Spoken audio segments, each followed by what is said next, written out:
ನಿಮ್ಮ ಮಗ ನಿಮಗೆ ಫೋನ್ ಮಾಡಿದಾಗ ಚಿತ್ರದುರ್ಗದಲ್ಲೇ ಇದ್ನಾ, ಪೊಲೀಸರು ನಿಮಗೆ ಹೇಳಿದ್ರಾ ಆತ ಅಲ್ಲೇ ಇದ್ದ ಅನ್ನೋದ್ರ ಬಗ್ಗೆ ಅಂತ ಅವ್ರನ್ನ ಕೇಳಿದ್ದಾರೆ. ಇದಕ್ಕೆ ಇಲ್ಲ ಅನ್ನುವಂತಹ ಉತ್ತರವನ್ನ ರೇಣುಕಾ ತಾಯಿ ಕೊಟ್ಟಿದ್ದಾರೆ. ಚಿತ್ರದುರ್ಗದಲ್ಲಿ ಬಾಲಾಜಿ ಬಾರ್ ಅಂಡ್ ರೆಸ್ಟೋರೆಂಟ್ಗೆ ಮಗ ಹೋಗ್ತಿದ್ನಾ, ಯಾವಾಗ್ಲೂ ಹೋಗಿಲ್ಲ ಅಂತ ರೇಣುಕಾ ತಾಯಿಯವರ ಉತ್ತರ ಬಂದಿದೆ.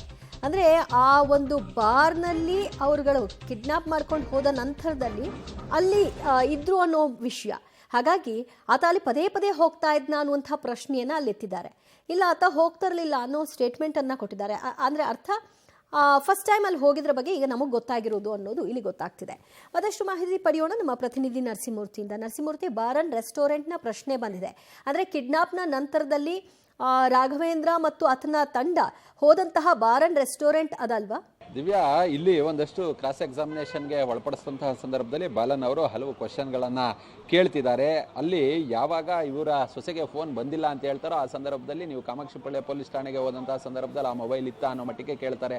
ಇಲ್ಲ, ಅಲ್ಲಿ ಇರಲಿಲ್ಲ ಅನ್ನೋ ಮಟ್ಟಿಗೆ ಇದೀಗ ಉತ್ತರವನ್ನು ಕೊಟ್ಟಿದ್ದಾರೆ. ಮತ್ತು ಅದ್ರ ಜೊತೆಗೆ ನಿಮ್ಮ ಮಗ ನಿಮಗೆ ಸಂಜೆ 5 ಗಂಟೆಗೆ ಫೋನ್ ಮಾಡಿದ್ದ, ಚಿತ್ರದುರ್ಗದಲ್ಲಿ ಇದ್ದ ಅಂತ ಪೊಲೀಸರು ಹೇಳಿದ್ರ ಅನ್ನೋ ಮಟ್ಟಿಗೂ ಸಹ ಕೇಳಿದ್ದಾರೆ. ಇಲ್ಲ, ಹೇಳಿಲ್ಲ ಅಂತೇಳಿ ಹೇಳ್ತಾರೆ. ಅದ್ರ ಜೊತೆಗೆ ಚಿತ್ರದುರ್ಗದಲ್ಲಿ ಬಾಲಾಜಿ ಬಾರ್ ಅಂಡ್ ರೆಸ್ಟೋರೆಂಟ್ಗೆ ನಿಮ್ಮ ಮಗ ಆಗಾಗ ಹೋಗಿದ್ದ, ಯಾವಾಗಲೂ ಹೋಗಿದ್ದ, ಆಗಾಗ ಹೋಗ್ತಿದ್ದ ಅನ್ನೋ ಮಟ್ಟಿಗೆ ಕೇಳಿದಂತಹ ಸಂದರ್ಭದಲ್ಲಿ ಇಲ್ಲ, ಆತ ಯಾವಾಗಲೂ ಹೋಗಿಲ್ಲ ಅನ್ನೋ ಮಟ್ಟಿಗೆ ಇದೀಗ ರತ್ನಪ್ರಭಾ ಅವರು ಉತ್ತರವನ್ನು ಕೊಟ್ಟಿದ್ದಾರೆ. ಮಧ್ಯಾಹ್ನ ಹೊರಗಡೆ ಊಟಕ್ಕೆ ಹೋಗ್ತೀನಿ ಅಂತ ಏನಾದ್ರು ಹೇಳಿದ್ನ ಅಂತೇಳಿ ಕೇಳಿದಂತಹ ಸಂದರ್ಭದಲ್ಲಿ ಹೊರಗಡೆ ಊಟಕ್ಕೆ ಹೋಗ್ತೀನಿ ಅನ್ನೋ ಮಟ್ಟಿಗೆ ಫೋನ್ ಮಾಡಿದ್ದ ಅನ್ನೋ ಮಟ್ಟಿಗೂ ಕೂಡ ಇದೀಗ ರತ್ನಪ್ರಭಾ ಅವರು ಹೇಳಿದ್ದಾರೆ. ಅಲ್ಲಿಗೆ ಕ್ರಾಸ್ ಎಕ್ಸಾಮಿನೇಷನ್ನ ಹಂತ ಏನಿದೆ ಅದು ಇನಿಷಿಯಲ್ ಆರಂಭಿಕ ಹಂತದಿಂದ ಹಿಡಿದು ಕೊಲೆಯಾಗಿ ಮುಗಿದ ಬಳಿಕ ಮತ್ತೆ ಅದಾದ ಬಳಿಕ ಯಾವ್ಯಾವ ರೀತಿಯ ಪ್ರೊಸೀಜರ್ಗಳಾಯಿತು ಇವೆಲ್ಲವನ್ನ ಕೂಡ ಕ್ರಾಸ್ ಎಕ್ಸಾಮಿನೇಷನ್ಗೆ ಒಳಪಡಿಸುವ ಕೆಲಸವನ್ನ ಬಾಲನ್ ಅವರು ಮಾಡ್ತಿದ್ದಾರೆ. ಅಂದ್ರೆ ಇಲ್ಲಿ ಈಗ ಪೊಲೀಸರು ಸಲ್ಲಿಸಿರುವಂತಹ ಚಾರ್ಜ್ ಶೀಟ್ ಅನ್ನ ಈಗಾಗಲೇ ಸಂಪೂರ್ಣವಾಗಿ ಸ್ಟಡಿ ಮಾಡಿರುವಂತಹ ಬಾಲನ್ ಅವರು ಅದರಲ್ಲಿ ಇರುವಂತಹ ನ್ಯೂನತೆಗಳನ್ನ ಇಟ್ಕೊಂಡು ಇವರು ಯಾವ ರೀತಿಯ ಹೇಳಿಕೆಗಳನ್ನ ಕೊಟ್ಟಿದ್ದಾರೆ, ಮತ್ತೆ ಹೇಳಿಕೆಯಲ್ಲಿ ಎಲ್ಲೆಲ್ಲಿ ಲೋಪಗಳಿದ್ದಾವೆ ಅವುಗಳನ್ನ ಆಧಾರವಾಗಿ ಇಟ್ಕೊಂಡು ಕ್ರಾಸ್ ಎಕ್ಸಾಮಿನೇಷನ್ ಅನ್ನ ಮಾಡುವ ಕೆಲಸವನ್ನ ಮಾಡಲಾಗ್ತಿದೆ. ಇವೆಲ್ಲವೂ ಕೂಡ ಅವರ ಹೇಳಿಕೆಗಳು, ಯಾರು ಇಲ್ಲಿ ಸಾಕ್ಷಿಗಳಿರ್ತಾರೋ ಅಂಥವರ ಹೇಳಿಕೆಗಳು ಕೂಡ ಈ ಒಂದು ಚಾರ್ಜ್ ಫ್ರೇಮ್ ಮುಗಿದಂತಹ ಕಾಲದಲ್ಲಿ, ಟ್ರಯಲ್ ಕಾಲದಲ್ಲಿ ಇಂಪಾರ್ಟೆಂಟ್ ಆಗುತ್ತೆ. ಯಾಕಂತ ಹೇಳಿದ್ರೆ ಶಿಕ್ಷೆಯನ್ನು ವಿಧಿಸೋದಕ್ಕೆ ಸಾಕ್ಷಿಗಳ ಹೇಳಿಕೆಗಳು ಕೂಡ ಇಂಪಾರ್ಟೆಂಟು. ಹೀಗಾಗಿ ಇಲ್ಲಿ ಒಂದಷ್ಟು ನ್ಯೂನತೆಗಳ ಆಧಾರದ ಮೇಲೆ ಕ್ರಾಸ್ ಎಕ್ಸಾಮಿನೇಷನ್ಗೆ ಒಳಪಡಿಸುವ ಕೆಲಸವನ್ನ ಮಾಡ್ತಿದ್ದಾರೆ. ಗೊತ್ತಿರುವಂತಹದ್ದಕ್ಕೆ ಗೊತ್ತು ಅನ್ನೋ ಮಟ್ಟಿಗೆ ಯಾವಾಗ ಏನು ಎತ್ತ ಅಂತ ಹೇಳಿ ಹೇಳ್ತಿದ್ದಾರೆ. ಗೊತ್ತಿಲ್ಲ ಅನ್ನುವಂತಹ ಪ್ರಶ್ನೆಗಳಿಗೆ ಇಲ್ಲ, ನನಗೆ ಗೊತ್ತಿಲ್ಲ ಅನ್ನೋ ಮಟ್ಟಿಗೆ ನೇರವಾಗಿ ಉತ್ತರವನ್ನ ಕೊಡುವ ಕೆಲಸವನ್ನ ರತ್ನಪ್ರಭಾ ಅವರು ಮಾಡ್ತಿದ್ದಾರೆ. ರೇಣುಕಾ ಸ್ವಾಮಿ ಮಿಸ್ಸಿಂಗ್ ಡೇ ಅವರ ಫ್ಯಾಮಿಲಿಯಲ್ಲಿ ಯಾರಿಗೆ ಕಾಲ್ ಮಾಡಿದ್ದ, ಯಾರ ಜೊತೆ ಹೋಗ್ತೀನಿ ಅಂತ ಹೇಳಿದ್ದ, ಯಾವಾಗ ಕೊನೆಯದಾಗಿ ಸಂಪರ್ಕಕ್ಕೆ ಸಿಕ್ಕಿದ್ದು, ಆನಂತರ ಏನು ಮಾಡಿದ್ರಿ ಅನ್ನೋ ಪ್ರಶ್ನೆಗಳನ್ನ ಎತ್ತಿದ್ದಾರೆ ಬಾಲನ್.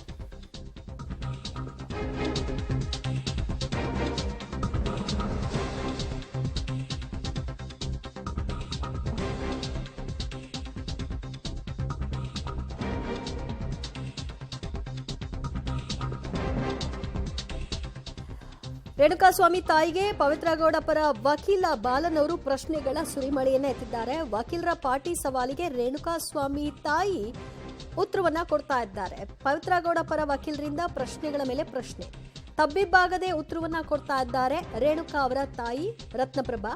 ಅರ್ಧ ಗಂಟೆಯಿಂದ ಪಾರ್ಟಿ ಸವಾಲ್ ನಡೀತಾ ಇದೆ. ಹಲವಾರು ಪ್ರಶ್ನೆಗಳನ್ನ ಎತ್ತಿದ್ದಾರೆ. ಇದಕ್ಕೆ ಗೊತ್ತಿರೋದಕ್ಕೆ ಹೌದು ಅಂತ, ಗೊತ್ತಿಲ್ಲದಕ್ಕೆ ಇಲ್ಲ ಅಂತ, ಮತ್ತು ಮಾಹಿತಿ ಇಲ್ಲ ಅನ್ನುವಂಥ ಹೇಳಿಕೆಗಳನ್ನು ಅವರು ಕೊಡ್ತಾ ಹೋಗ್ತಾ ಇದ್ದಾರೆ. ಇನ್ನು ಮುಂದುವರೆದಂತೆ ಪವಿತ್ರ ಗೌಡ ಪರ ವಕೀಲ ಪ್ರಶ್ನೆಯನ್ನ ಎತ್ತಿದ್ದಾರೆ. ನಿಮ್ಮ ಮಗ ಸ್ನೇಹಿತರ ಜೊತೆಗೆ ಊಟಕ್ಕೆ ಹೋಗ್ತಿದ್ದೀನಿ ಅಂತ ಹೇಳಿದ್ನಾ? 4 ಸ್ನೇಹಿತರ ಜೊತೆ ಊಟಕ್ಕೆ ಹೋಗ್ತಿದ್ದೀನಿ ಅಂತ ಹೇಳಿದ್ದ, ಯಾವ ಸ್ನೇಹಿತರು ಅಂತ ಹೇಳಲಿಲ್ಲ ಅಂತ ರೇಣುಕಾ ತಾಯಿಯವರು ಹೇಳ್ತಾರೆ. ಹಾಗಾದ್ರೆ ನೀವು ಮಗನ ಮೊಬೈಲ್ ಸ್ವಿಚ್ ಆಫ್ ಆದ ನಂತರದಲ್ಲಿ ಆ ಸ್ನೇಹಿತರ ಸಂಪರ್ಕವನ್ನ ಮಾಡಿದ್ರಾ? ಈ ಪ್ರಶ್ನೆಯನ್ನು ಕೂಡ ಎತ್ತಲಾಗಿದೆ. ಮತ್ತಷ್ಟು ಮಾಹಿತಿ ಕೊಡ್ತಾರೆ ನಮ್ಮ ಪ್ರತಿನಿಧಿ ನರಸಿಂಹಮೂರ್ತಿ. ಈಗ ಬಾಲನ್ ಅವರ ಕೇಳ್ತಾ ಇರೋ ಪ್ರಶ್ನೆಗೆ ಅವನು ಸ್ನೇಹಿತರ ಜೊತೆ ಊಟಕ್ಕೆ ಹೋಗ್ತಾ ಇದ್ದೀನಿ ಅಂತ ಹೇಳಿದ್ರ ಬಗ್ಗೆ ರೇಣುಕಾ ತಾಯಿ ಏನ್ ಹೇಳ್ತಾರೆ, ನಂತರದಲ್ಲಿ ಅವರ ಸ್ನೇಹಿತರ ಸಂಪರ್ಕದ ಬಗ್ಗೆ ಏನ್ ಹೇಳ್ತಿದ್ದಾರೆ?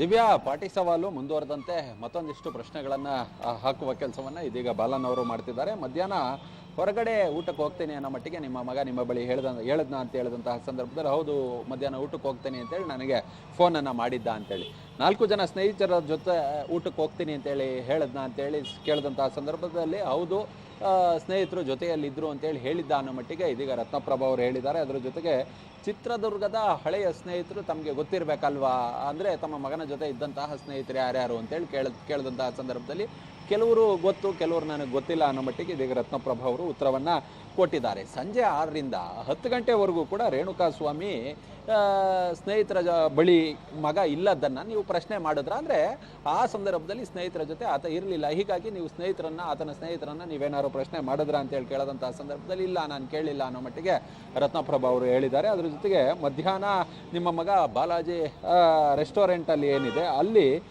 ಊಟ ಮಾಡಿದ್ನ, ಅದ್ರ ಬಗ್ಗೆ ಪೊಲೀಸರು ಫೋಟೋವನ್ನು ಸಹ ತೋರಿಸಿದ್ದಾರೆ ಅಂತೇಳಿ ಕೇಳಿದಂತಹ ಸಂದರ್ಭದಲ್ಲಿ ಇಲ್ಲ ಆತ ಅಲ್ಲಿ ಊಟವನ್ನು ಮಾಡಿಲ್ಲ ಅನ್ನೋ ಮಟ್ಟಿಗೆ ಇದೀಗ ರತ್ನಪ್ರಭಾ ಅವರು ಪಾರ್ಟಿ ಸವಾಲಿಗೆ ಉತ್ತರವನ್ನು ಕೊಡುವ ಕೆಲಸವನ್ನು ಮಾಡಿದ್ದಾರೆ. ಈ ಪಾರ್ಟಿ ಸವಾಲು ಏನಿದೆ ಅದು ಇನ್ನೂ ಕೂಡ ಮುಂದುವರಿತಿದೆ. ಇದೀಗ ಮಧ್ಯಾಹ್ನದವರೆಗೂ ಬಂದಿದೆ, ಅಂದರೆ ಕೊಲೆ ಆದಂತಹ ಸಂದರ್ಭದಿಂದ, ಅಂದರೆ ಆತ ಚಿತ್ರದುರ್ಗದಿಂದ ಮನೆ ಬಿಟ್ಟಂತಹ ಸಂದರ್ಭದಲ್ಲಿ ಆರಂಭವಾಗಿರೋದು. ಇದೀಗ ಆತನ ದಿನಚರಿ, ಅಂದರೆ ಆವತ್ತು ಇಡೀ ದಿನ ಅಲ್ಲಿ ಏನೇನು ಮಾಡ್ದ, ಕಿಡ್ನಾಪ್ ಆಗುವ ಹಿಂದಿನ ಸಂದರ್ಭದಲ್ಲಿ ಏನೇನು ಆತ ಮಾಡಿದ್ದ ಅದ್ರ ಬಗ್ಗೆ ಒಂದಷ್ಟು ಕ್ರಾಸ್ ಎಕ್ಸಾಮಿನೇಷನ್ ಅನ್ನು ಮಾಡುವ ಕೆಲಸವನ್ನ ಬಾಲನ್ ಅವರು ಮಾಡ್ತಿದ್ದಾರೆ. ಸದ್ಯ 8ನೇ ತಾರೀಕಿನ ಬೆಳವಣಿಗೆಯ ಕುರಿತಾಗಿ ಹಲವಾರು ಪ್ರಶ್ನೆಗಳನ್ನ ಎತ್ತಲಾಗಿದೆ. ಆ ನಂತರದಲ್ಲಿ ಇವರ ವಿಚಾರಣೆಗೆ ಪೊಲೀಸರು ಯಾವಾಗ ಬಂದ್ರು, ಅವತ್ತೇನು ಸ್ಟೇಟ್ಮೆಂಟ್ ಕೊಟ್ಟರು, ಅದೆಲ್ಲವೂ ಕೂಡ ಮುಂದಿನ ಹಂತದಲ್ಲಿ ಬರುತ್ತೆ. ಸುಮಾರು ಅರ್ಧ ಗಂಟೆಗಳಿಂದ ಕೇಳ್ತಾ ಇರೋ ಪ್ರಶ್ನೆಗೆ ತಬ್ಬಿಬ್ಬಾಗದೆ ಆಕೆ ಏನು ಗೊತ್ತು ಅದನ್ನ ಹೇಳ್ತಾ ಮುಂದಕ್ಕೆ ಹೋಗ್ತಾ ಇರೋದನ್ನು ಕೂಡ ಗಮನಿಸಬಹುದಾಗಿದೆ. ಪಾರ್ಟಿ ಸವಾಲಿನಲ್ಲಿ ಹಲವಾರು ಪ್ರಶ್ನೆಗಳ ಸಂದರ್ಭದಲ್ಲಿ ನೀವೇ ಹೇಳಿದ್ದೀರಾ, ನೀವೇ ಫೋನ್ ಮಾಡಿದ್ರಾ, ಪೊಲೀಸರು ಬಂದು ಕೇಳಿದಾಗ ನೀವು ಹೀಗೆ ಹೇಳಿದ್ದೀರಾ ಅನ್ನುವಂಥ ಪ್ರಶ್ನೆಗಳು ಕೂಡ ಬಂದಿದೆ. ಇಲ್ಲ ನಾನು ಹಾಗೆ ಹೇಳಿಲ್ಲ, ನನಗೆ ಗೊತ್ತಿಲ್ಲ, ಈ ರೀತಿಯ ಸ್ಟೇಟ್ಮೆಂಟ್ಗಳನ್ನು ಕೊಡ್ತಾ ಅವರು ಏನು ಗೊತ್ತು ಅದನ್ನು ಮಾತ್ರ ತಿಳಿಸುವಂಥ ಪ್ರಯತ್ನವನ್ನು ಮಾಡ್ತಾ ಇದ್ದಾರೆ. ಇನ್ನು ನಿಮ್ಮ ಮಗ ಮಧ್ಯಾಹ್ನ ಬಾಲಾಜಿ ಬಾರ್ ಅಂಡ್ ರೆಸ್ಟೋರೆಂಟ್ನಲ್ಲಿ ಊಟ ಮಾಡಿದ್ನಾ, ಆ ಫೋಟೋವನ್ನು ಪೊಲೀಸರು ತೋರಿಸಿದ್ದಾರೆ, ಅವರ ಬಳಿ ಆ ಫೋಟೋ ಇದೆ. ಈ ಪ್ರಶ್ನೆಗೆ ರೇಣುಕಾ ತಾಯಿಯವರು ಇಲ್ಲ ಅಂತ ಹೇಳಿದ್ದಾರೆ. ನನಗೆ ಇದರ ಬಗ್ಗೆ ಮಾಹಿತಿ ಇಲ್ಲ ಅಂತ, ಯಾಕಂದರೆ ಅದು ಪೊಲೀಸರು ಕಲೆ ಹಾಕಿರ್ತಕ್ಕಂತಹ ಮಾಹಿತಿ, ಅದು ನೇರ ಇವರಿಗೆ ಗೊತ್ತಿರಲಿಕ್ಕೆ ಸಾಧ್ಯ ಇಲ್ಲ. ಪೊಲೀಸರ ಮೂಲಕ ಅದನ್ನು ತಿಳ್ಕೊಂಡಿರಬಹುದು, ಬಟ್ ಡೈರೆಕ್ಟ್ ಆಗಿ ಇವ್ರಿಗೆ ಗೊತ್ತಾ ಅನ್ನುವಂತಹ ಪ್ರಶ್ನೆ ಇಲ್ಲಿ ಬರ್ತಾ ಇರೋದು. ಆ ಕಾರಣಕ್ಕೆ ಅವ್ರು ಹೇಳ್ತಾರೆ ಇಲ್ಲ ನನಗೆ ಗೊತ್ತಿಲ್ಲ ಅಂತ. ಸೊ ಅವರಿಗೆ ನೇರವಾಗಿ ಗೊತ್ತಿರುವಂತಹ ವಿಚಾರಗಳನ್ನು ಆಕೆ ಗೊತ್ತು ಅಂತ, ಮತ್ತು ಅದಕ್ಕೆ ತನ್ನ ಬೌಂಡ್ರಿಯಲ್ಲಿ ಇಲ್ಲದಂತಹ ಪ್ರಶ್ನೆಗಳನ್ನು ಕೇಳಿದಾಗ ಇಲ್ಲ ನನಗೆ ಗೊತ್ತಿಲ್ಲ ಅನ್ನುವಂಥ ಉತ್ತರವನ್ನು ಕೊಡ್ತಾ ಇದ್ದಾರೆ. ಮತ್ತಷ್ಟು ಮಾಹಿತಿ ಕೊಡ್ತಾರೆ ನಮ್ಮ ಪ್ರತಿನಿಧಿ ನರಸಿಂಹಮೂರ್ತಿ. ಈಗ ಪೊಲೀಸರು ಕಲೆ ಹಾಕಿರ್ತಕ್ಕಂತಹ ಇನ್ಫಾರ್ಮೇಶನ್ ಕೂಡ ನಿಮಗೆ ಗೊತ್ತಾ ಅಂತ ಪ್ರಶ್ನಿಸ್ತಾ ಇದ್ದಾರೆ. ಇದಕ್ಕೆ ಆಕೆ ಎಷ್ಟು ಸಮರ್ಥವಾಗಿ ಉತ್ತರವನ್ನು ಕೊಡ್ತಾ ಇದ್ದಾರೆ?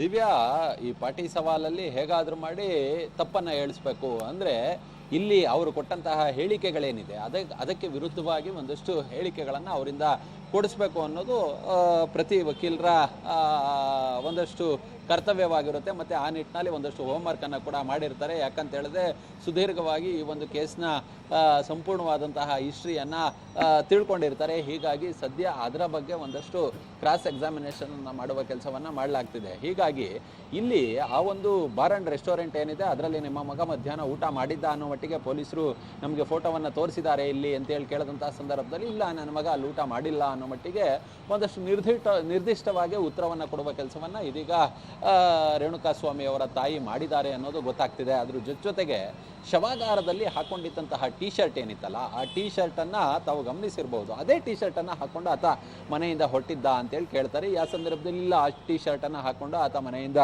ಹೊರಟಿರಲಿಲ್ಲ ಅನ್ನೋ ಮಟ್ಟಿಗೆ ಇದೀಗ ರತ್ನಪ್ರಭಾ ಅವರು ಉತ್ತರವನ್ನು ಕೊಡುವ ಕೆಲಸವನ್ನು ಮಾಡಿದ್ದಾರೆ. ಮತ್ತು ಪೊಲೀಸರು ಟೀ ಶರ್ಟ್ ಬಗ್ಗೆ ವಿಚಾರಣೆಯನ್ನು ಏನಾದರೂ ಮಾಡಿದ್ರ ಅಂತೇಳಿ ಕೇಳಿದಂತಹ ಸಂದರ್ಭದಲ್ಲಿ ಇಲ್ಲ, ಯಾವ ಪೊಲೀಸರು ಕೂಡ ಆ ಬಗ್ಗೆ ವಿಚಾರಣೆಯನ್ನು ಮಾಡಿಲ್ಲ ಅನ್ನೋ ಮಟ್ಟಿಗೆ ಉತ್ತರವನ್ನು ಕೊಟ್ಟಿದ್ದಾರೆ.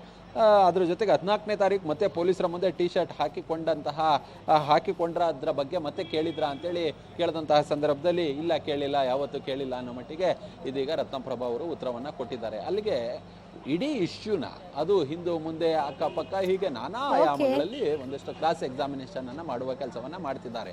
ಅಂದ್ರೆ ಪ್ರಕರಣದ ಹೊರಗೂ ಒಳಗೂ ಸಾಕಷ್ಟು ಆಳವಾಗಿ ಒಂದಷ್ಟು ಡೀಪ್ ಆಗಿ ಒಂದಷ್ಟು ಕ್ರಾಸ್ ಎಕ್ಸಾಮಿನೇಷನ್ ಏನಿದೆ ಅದು ನಿರಂತರವಾಗಿ ಇದೀಗ ಕೋರ್ಟ್ ಹಾಲ್ನಲ್ಲಿ ಸಾಕ್ತಿದೆ. ದಿವ್ಯಾ, ಈಗಷ್ಟೇ ನಮ್ಮ ರಿಪೋರ್ಟರ್ ಹೇಳ್ತಾ ಇದ್ರು ಟಿ ಶರ್ಟ್ ಮತ್ತು ಶರ್ಟ್ನ ವಿಷಯವಾಗಿ ಅದೇ ವಿಷಯವಾಗಿ ಬಂದಿರುವಂತಹ ಪ್ರಶ್ನೆಗಳು ಹೀಗಿವೆ. ಶವಾಗಾರದಲ್ಲಿ ಶವದ ಮೇಲಿದ್ದ ಟಿ ಶರ್ಟ್ ಹಾಕ್ಕೊಂಡಿದ್ನ ಆತ, ಇಲ್ಲ ಅಂತ ಆಕೆ ಹೇಳಿದ್ದಾರೆ. ಶರ್ಟ್ ಹಾಕೊಂಡಿರಲಿಲ್ಲ ಅನ್ನೋದು ಆಕೆಯ ಸ್ಟೇಟ್ಮೆಂಟ್. ಶರ್ಟ್ ಹಾಕೊಂಡು ಹೋಗಿದ್ದ, ಟಿ ಶರ್ಟ್ ಹಾಕೊಂಡಿರಲಿಲ್ಲ ಅನ್ನೋದು. ಪೊಲೀಸರು ಟಿ ಶರ್ಟ್ ಬಗ್ಗೆ ಯಾರಾದರೂ ವಿಚಾರಣೆ ಮಾಡಿದ್ರಾ ಅನ್ನುವಂಥ ಪ್ರಶ್ನೆಯನ್ನು ಕೂಡ ಎತ್ತಲಾಗಿದೆ. ಇಲ್ಲ, ಯಾರೂ ಕೂಡ ವಿಚಾರಣೆಯನ್ನ ಟಿ ಶರ್ಟ್ ಬಗ್ಗೆ ಮಾಡಿಲ್ಲ ಅಂತ ರೇಣುಕಾ ತಾಯಿ ಅವರು ಹೇಳಿದ್ದಾರೆ. 14ನೇ ತಾರೀಕು ಮತ್ತೆ ಪೊಲೀಸರ ಮುಂದೆ ಟಿ ಶರ್ಟ್ ಹಾಕೊಂಡ ಬಗ್ಗೆ ಕೇಳಿದ್ರಾ ಅಂತ ಮತ್ತೊಂದು ಸರಿ ಅದೇ ಪ್ರಶ್ನೆಯನ್ನ ಎತ್ತಿದ್ದಾರೆ. ಇಲ್ಲ, ಕೇಳಿಲ್ಲ ಅಂತ.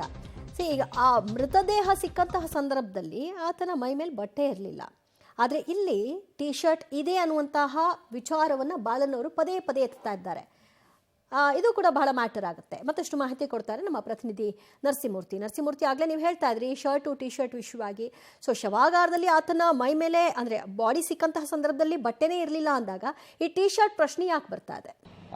ಅದೇ ಕ್ರಾಸ್ ಎಕ್ಸಾಮಿನೇಷನ್ ದಿವ್ಯಾ. ಯಾಕಂತ ಹೇಳಿದ್ರೆ ಅವತ್ತು ಏನಿತ್ತಲ್ಲ ಅದಕ್ಕೆ ವಿರುದ್ಧವಾಗಿ ಇವರು ಏನಾದರೂ ಸ್ಟೇಟ್ಮೆಂಟನ್ನು ಕೊಡ್ತಾರಾ, ಅಂದರೆ ಇವರು ಕೊಟ್ಟಂತಹ ಸ್ಟೇಟ್ಮೆಂಟ್ಗೆ ವ್ಯತಿರಿಕ್ತವಾಗಿ ಏನಾದರೂ ಹೇಳಿಕೆಗಳನ್ನು ಕೊಡಬಹುದಾ ಅನ್ನೋ ನಿಟ್ಟಿನಲ್ಲಿ ಈ ಕ್ರಾಸ್ ಎಕ್ಸಾಮಿನೇಷನನ್ನು ಮಾಡುವಂತಹದ್ದು. ಸಹಜವಾಗಿ ಅವತ್ತು ರಕ್ತ ಸಿಕ್ತ ಮೈ ಮೇಲೆ ಬಟ್ಟೆ ಇಲ್ಲದಂತಹ ಸ್ಥಿತಿಯಲ್ಲಿ ಆತ ಪತ್ತೆಯಾಗಿದ್ದ, ಅಷ್ಟರ ಮಟ್ಟಿಗೆ ಆತ ಹೆಣವಾಗಿದ್ದ, ಅಷ್ಟರ ಮಟ್ಟಿಗೆ ಆತನನ್ನು ಬ್ರೂಟಲ್ ಆಗಿ ಭೀಕರವಾಗಿ ಕೊಲೆಗೈಯಲಾಗಿತ್ತು. ಹೀಗಾಗಿ ಅವತ್ತು ಶವಾಗಾರದಲ್ಲಿ ನಿಮ್ಮ ಮಗನ ಮೃತದೇಹವನ್ನು ತಾವು ನೋಡಿದ್ರಿ. ಆತ ಧರಿಸಿದಂತಹ ಟಿ ಶರ್ಟ್ ಏನಿತ್ತಲ್ಲ ಅದು ತಮ್ಮ ಮನೆಯಿಂದಲೇ ಹಾಕೊಂಡು ಬಂದಿದ್ದ ಅನ್ನೋ ಮಟ್ಟಿಗೆ ಕ್ರಾಸ್ ಎಕ್ಸಾಮಿನೇಷನ್ ಅನ್ನು ಮಾಡಿದ್ದಾರೆ. ಇಲ್ಲ, ಆ ಟಿ ಶರ್ಟ್ ಹಾಕೊಂಡು ಬಂದಿರಲಿಲ್ಲ ಅನ್ನೋ ಮಟ್ಟಿಗೆ ಇದೀಗ ಉತ್ತರವನ್ನು ಕೊಡುವ ಕೆಲಸವನ್ನು ರತ್ನಪ್ರಭಾ ಅವರು ಮಾಡಿದ್ದಾರೆ. ಮತ್ತು 14ನೇ ತಾರೀಕು ಈ ಟಿ ಶರ್ಟ್ ಬಗ್ಗೆ ಪೊಲೀಸರು ತಮ್ಮ ಬಳಿ ಹೇಳಿದ್ರ ಅಂತೇಳಿ ಕೇಳದಂತಹ ಸಂದರ್ಭದಲ್ಲಿ ಇಲ್ಲ, ಯಾವ ಪೊಲೀಸರು ಕೂಡ ಇದ್ರ ಬಗ್ಗೆ ನಮಗೇನು ಹೇಳಿಲ್ಲ ಅನ್ನೋ ಮಟ್ಟಿಗೆ ಹೇಳಿದ್ದಾರೆ. ಮತ್ತು ನಿಮ್ಮ ಮಗ ಜೀನ್ಸ್ ಪ್ಯಾಂಟ್ ಹಾಕ್ಕೊಂಡು ಹೋಗಿದ್ನ, ಈಗಲೂ ನಿಮ್ಮ ಮನೆಯಲ್ಲಿ ಆ ಪ್ಯಾಂಟ್ ಇದೆ, ಕೈಗಡಿಯಾರೆ ಇದೆ, ನೀವು ಸುಳ್ಳು ಹೇಳ್ತಾ ಇದ್ದೀರಾ ಅನ್ನೋ ಮಟ್ಟಿಗೆ ಕ್ರಾಸ್ ಎಕ್ಸಾಮಿನೇಷನನ್ನು ಮಾಡಿದ್ದಾರೆ. ಅಂದರೆ ಅವತ್ತು ಹಾಕೊಂಡು ಬಂದಂತಹ ಜೀನ್ಸ್ ಪ್ಯಾಂಟ್ ಏನಿದೆ ಅದು ನಿಮ್ಮ ಮನೆಯಲ್ಲಿ ಈಗಲೂ ಇದೆ. ಅದರ ಜೊತೆಗೆ ಆತ ಧರಿಸಿದಂತಹ ಕೈಗಡಿಯಾರ ಇದೆ, ನೀವು ಸುಳ್ಳು ಹೇಳ್ತಿದ್ದೀರಾ ಅನ್ನೋ ಮಟ್ಟಿಗೆ ರತ್ನಪ್ರಭಾ ಅವರಿಗೆ ಕ್ರಾಸ್ ಎಕ್ಸಾಮಿನೇಷನನ್ನು ಮಾಡುವ ಕೆಲಸವನ್ನು ಮಾಡಿದ್ದಾರೆ. ಅದಕ್ಕೆ ಇಲ್ಲ, ಸುಳ್ಳು ಅದ್ಯಾವುದು ಕೂಡ ನಮ್ಮ ಮನೆಯಲ್ಲಿ ಇಲ್ಲ ಅನ್ನೋ ಮಟ್ಟಿಗೆ ರತ್ನಪ್ರಭಾ ಅವರು ಹೇಳ್ತಿದ್ದಾರೆ. Divya. Okay Murthy, thank you ನಿಮ್ಮೆಲ್ಲ ಮಾಹಿತಿಗೆ. ಸದ್ಯ ಆತ ಹಾಕಿದ್ದಂತಹ ಬಟ್ಟೆ, ಅದು ಪ್ಯಾಂಟಾ, ಟಿ ಶರ್ಟಾ, ಜೀನ್ಸಾ, ಮಗದೊಂದಿಂದೆಲ್ಲವನ್ನು ಕೂಡ ಕೇಳೋ ಮೂಲಕವಾಗಿ ಇದು ಹೌದು ಅಂತ ಆಕೆ ಒಪ್ಪೋ ರೀತಿಯಲ್ಲಿ ಕ್ರಾಸ್ ಎಕ್ಸಾಮಿನೇಷನ್ ಮಾಡಲಾಗ್ತಿದೆ.